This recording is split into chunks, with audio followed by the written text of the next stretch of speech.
자, 안녕하세요. 투명한 숲입니다. 여러분은 카톡 할 때 이모티콘을 자주 사용하시는 편인가요? 게임 유튜버 주제에 갑자기 웬 카톡이냐 하실 수 있지만 제가 갑자기 이러는 이유는 이번 영상의 주인공이 오구이기 때문이죠. 저도 자세히는 잘 모르지만 간간히 이모티콘에 보이던 친구였는데 그냥 귀엽기만 하던 캐릭터로 게임을 만들었다고 하니 신경이 안 갈 수가 없더라고요. 심지어 요즘에는 사정이 좋아졌다지만 그럼에도 한국산 게임이라니, 이야, 이거 귀하거든요. 그래서 이번에 가져온 게임 오구와 비밀의 숲입니다. 어떤 느낌의 게임일지 바로 지금 시작합니다.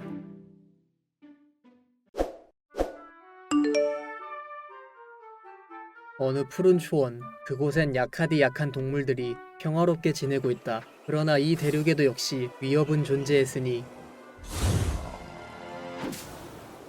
소리를 참지 못하고 약자를 무시 못하는 작은 순백의 영웅이 등장한다. 작은 잠자리채 하나로 모든 이들을 구하는 그는 그저 꿈꾸는 작은 오리너구리였다. 오늘도 영웅을 꿈꾸는 아기 오리너구리 오구. 모험에 필요한 잠자리채와 탐험용 모자를 쓰고 부모님께 인사한 뒤 모험을 나선다. 여느 때와 마찬가지로 마을의 어른들은 놀러다니는 아이를 배웅하며 아이의 모험을 응원한다.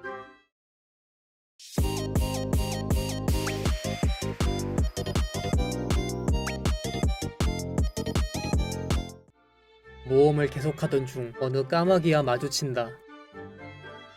친구의 도움을 받으며 시야에 방해되는 풀숲을 헤치고 까마귀를 쫓아 도착한 그곳은 신비한 문양이 새겨진 동굴이었다.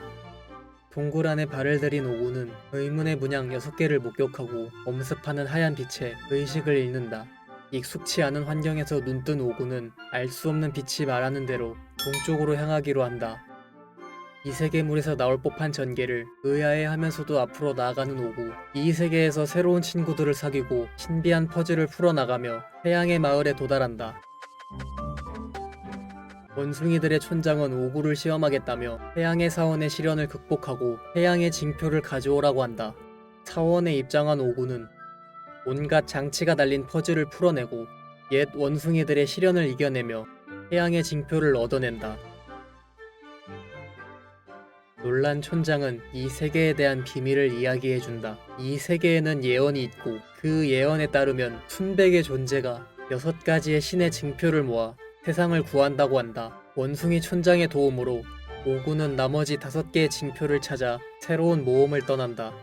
과연 오구는 그렇게 꿈꾸던 영웅이 될 수 있을까?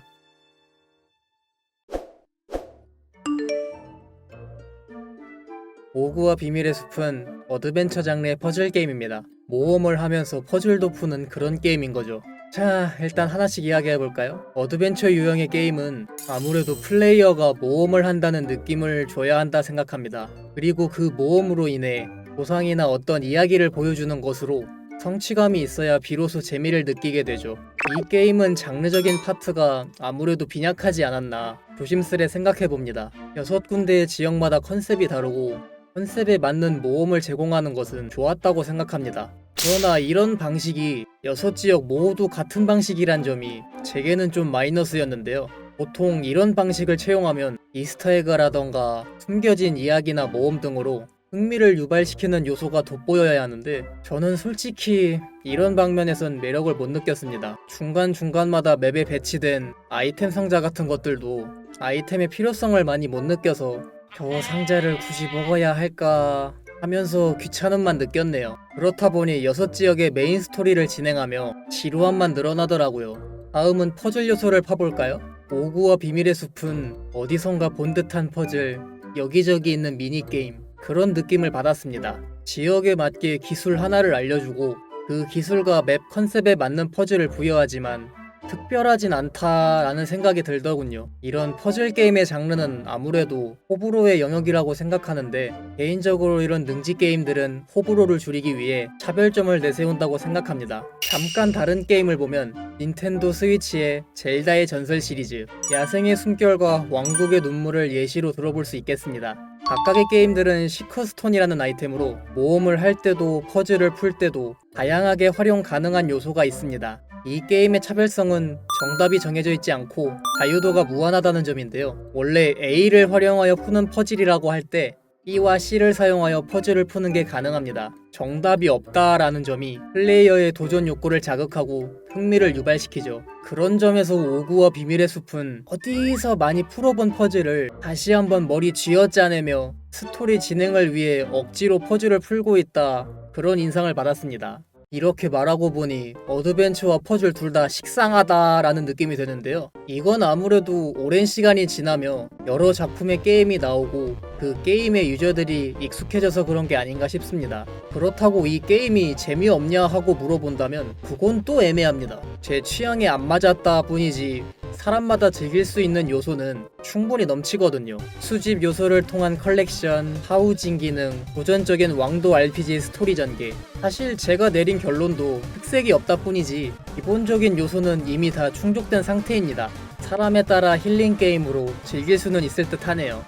귀엽게 생긴 그래픽과 다르게 은근히 매운 난이도도 한몫합니다.